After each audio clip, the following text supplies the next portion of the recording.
है everyone, this is my channel. आप सबका माय चैनल में बहुत बहुत स्वागत। तो आज हम लेकर आए हैं यूपी टेट उत्तर प्रदेश शिक्षक पात्रता परीक्षा दिसंबर 2019 का प्रश्न पत्र कक्षा 1 से 5 तक। तो ये है भाग 1 बाल विकास एवं शिक्षण विधि। तो इसका पहला क्वेश्चन देख लेते हैं। स्तंभ ए तथा स्तंभ बी को सम्मिलित कीजिए। स्तंभ ए में है एनिमल इंटेलिजेंस, बी है पुनर्बलन की अनुसूची, सी है सारगर्भिता का नियम और डी है अनुकूलन।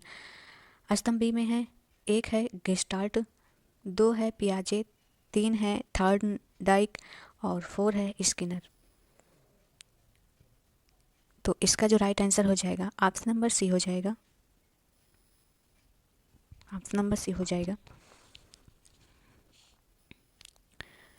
नेक्स्ट क्वेश्चन देखते हैं। विकास कभी ना समाप्त होने वाली प्रक्रिया है। यह कथन विकास के किस सिद्धांत से संबंधित है? ऑप्शन नंबर ए है एकीकरण का सिद्धांत, बी है अंतःक्रिया का सिद्धांत, सी है निरंतरता का सिद्धांत, डी है अंतः संबंध का सिद्धांत। तो इसका जो राइट आंसर हो जाएगा ऑप्शन नंबर सी हो जाएगा, निरंतरता का सिद्धांत। विकास कभी न समाप्त होने वाली प्रक्रिया है।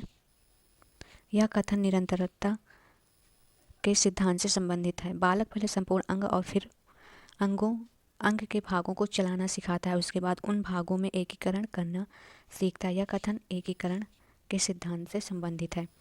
बालक का विकास वंशानुक्रम तथा वातावरण की परस्पर अंतःक्रिया का परिणाम होता है। यह कथन अंतःक्रिया के सिद्धांत से संबंधित है। मानव विकास की सभी प्रक्रियाएं जैसे शारीरिक, मानसिक, सामाजिक, नैतिक विकास, मानसिक विकास आदि एक दूसरे से अंतः संबंधित होते हैं। अतः यह कथन अंतः संबंध से संबंधित है, सिद्धांत से संबंधित है। ऑप्शन क्वेश्चन नंबर 3 देख लेते हैं। संविधान के किस संशोधन से शिक्षा एक मौलिक अधिकार बन गई है? तो इसका जो राइट आंसर हो जाएगा ऑप्शन नंबर बी हो जाएगा, 86वें संशोधन। तो इसके बारे में कुछ देख लेते हैं। संविधान के 86वें संशोधन अधिनियम 2002 के द्वारा भारत के संविधान में अनुच्छेद 21 का जोड़ा गया है। इसके अंतर्गत शिक्षा को मौलिक अधिकार माना गया। यह अनुच्छेद 6 से 14 वर्ष की आयु के समूह के सभी बच्चों के लिए निःशुल्क एवं अनिवार्य शिक्षा का प्रावधान करता है। ध्यातव्य है कि निःशुल्क और अनिवार्य शिक्षा का अधिकार अधिनियम 2009 1 अप्रैल से 2010 से लागू हुआ। नेक्स्ट क्वेश्चन देखते हैं। अभिप्रेरणा के मूल प्रवृत्ति सिद्धांत के प्रतिपादक थे। तो इसका जो राइट आंसर हो जाएगा ऑप्शन नंबर बी हो जाएगा, मैकडूगल। अभिप्रेरणा के मूल प्रवृत्ति सिद्धांत का प्रतिपादन वर्ष 1980 में मैकडूगल ने किया था। मैकडूगल के अनुसार मानव मस्तिष्क में कुछ जन्मजात प्रवृत्तियां होती हैं जो मानव के सभी विचारों तथा क्रियाओं के लिए प्रेरक शक्ति का कार्य करती हैं। दूसरे शब्दों में अभिप्रेरणा मूल प्रवृत्तियों के कारण ही उत्पन्न होती हैं। इसके मूल प्रवृत्तियों की संख्या 14 बताई गई है। नेक्स्ट क्वेश्चन देखते हैं। विकास की किस अवस्था को कोल तथा ब्रूस ने संवेगात्मक विकास का अनोखा काल कहा है? तो ऑप्शन नंबर ए है बाल्यावस्था, बी है शैशवावस्था, सी है किशोरावस्था और डी है प्रौढ़ावस्था। इसका जो राइट आंसर हो जाएगा ऑप्शन नंबर ए हो जाएगा, बाल्यावस्था।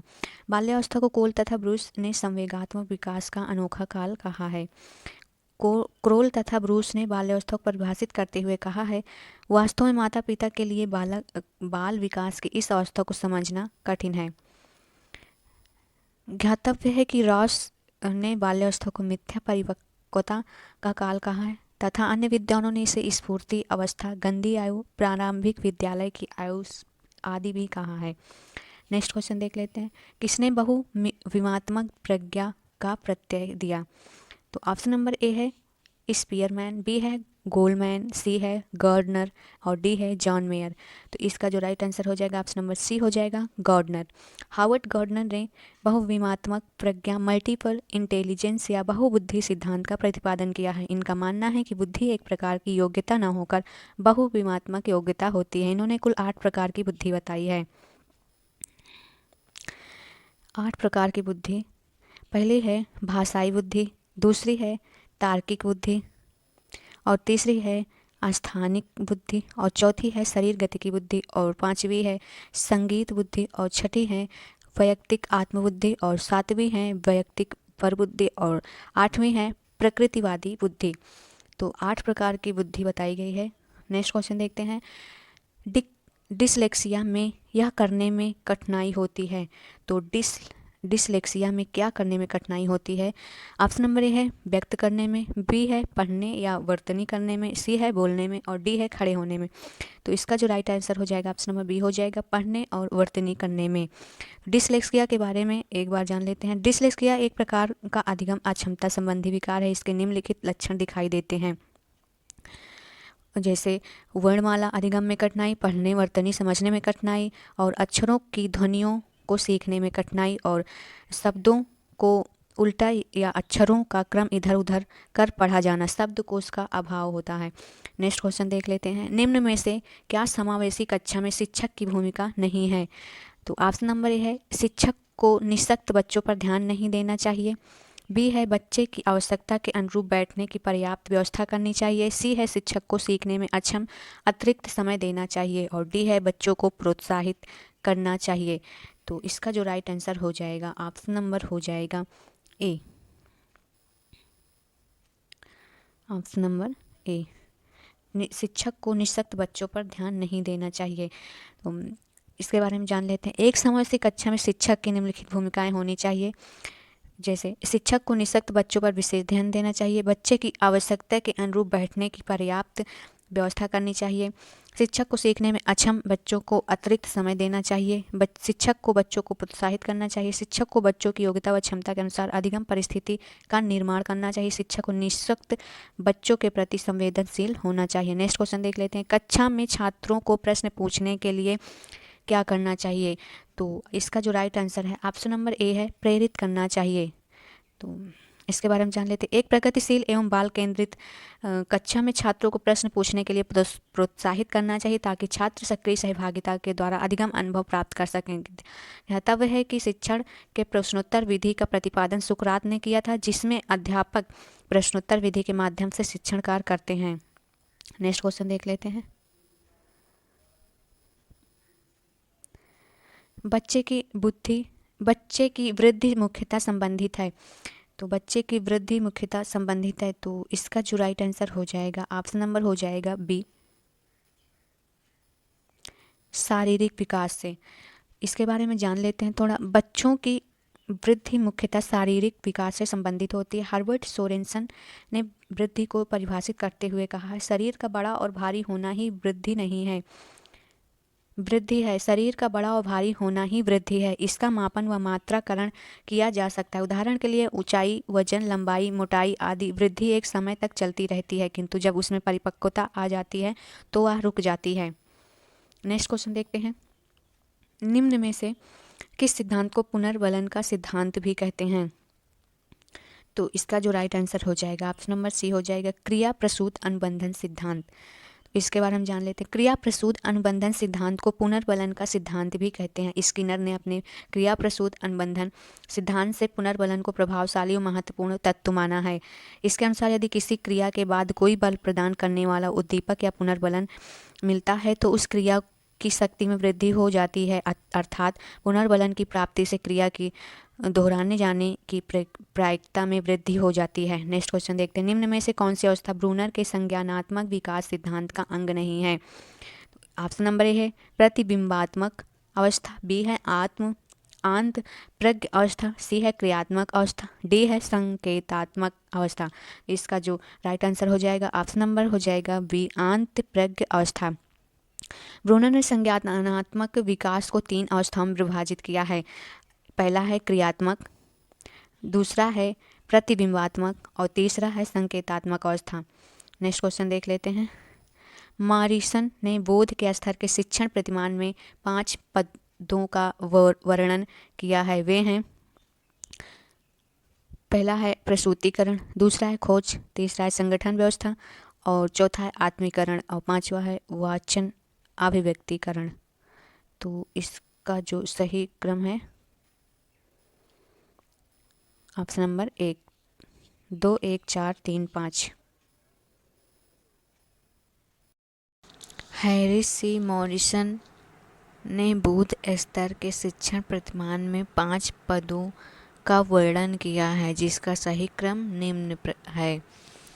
तो पहला है खोज, अन्वेषण, एक्सप्लोरेशन और दूसरा है प्रस्तुतिकरण, प्रेजेंटेशन, और तीसरा है आत्मीयकरण, और चौथा है संगठन व्यवस्था, और पांचवा है वाचन अभिव्यक्तिकरण। तो नेक्स्ट क्वेश्चन देखते हैं, निम्न में से कौन सा संज्ञानात्मक क्षेत्र से संबंधित नहीं है? ऑप्शन नंबर ए है अनुप्रयोग, बी है अनुमूल्यन, सी है ज्ञान, डी है बोध। तो इसका जो राइट आंसर हो जाएगा ऑप्शन नंबर हो जाएगा बी, अनुमूल्यन इसका राइट आंसर हो जाएगा। ब्लूम के अनुसार संज्ञानात्मक क्षेत्र में वे उद्देश्य आते हैं जो ज्ञान के पुनः स्मरण या पहचान तथा बौद्धिक योग्यताओं व कौशलों के विकास से संबंधित होते हैं। बी एस ब्लूम ने संज्ञानात्मक क्षेत्र के उद्देश्यों को 6 वर्गों में वर्गीकृत किया है। पहला है ज्ञान, दूसरा है बोध, तीसरा है अनुप्रयोग, चौथा है विश्लेषण, पांचवा है संश्लेषण और छठा है मूल्यांकन। अतः अनुमूल्यन संज्ञानात्मक क्षेत्र से संबंधित नहीं है। नेक्स्ट क्वेश्चन देखते हैं, निम्न में से कौन सा अधिगम का वक्र नहीं है? ऑप्शन नंबर ए है मिश्रित, बी है नतोदर, सी है उन्नतोदर उत्तल और डी है लंबवत। तो इसका जो राइट आंसर हो जाएगा ऑप्शन नंबर डी हो जाएगा लंबवत। अधिगम का लंबवत वक्र नहीं है। तो नेक्स्ट क्वेश्चन देखते हैं,